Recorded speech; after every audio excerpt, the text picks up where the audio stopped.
যুদ্ধবিরতির মাঝেই ফিলিস্তিনিদের নিজেদের ভূখণ্ড থেকে বিতাড়িত করতে চাইছে ইসরায়েল ও তাদের মিত্র আমেরিকা। অবরুদ্ধ গাজা উপত্যকা পুনর্গঠন করতেই নাকি এরই মধ্যে পূর্ব আমেরিকার 3টি দেশের সঙ্গে যোগাযোগ করেছে তারা।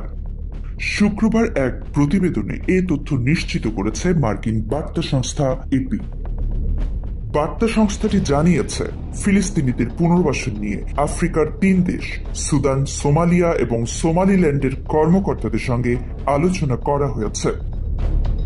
যদিও এই প্রস্তাবের পর সুদান তা তৎক্ষণাৎ নাকচ করে দিয়েছে, আর সোমালিয়া ও সোমালিল্যান্ডের কর্মকর্তারা ফিলিস্তিন সম্পর্কিত কোনো প্রস্তাব নিয়ে যোগাযোগ করা হয়নি বলে দাবি করেছেন।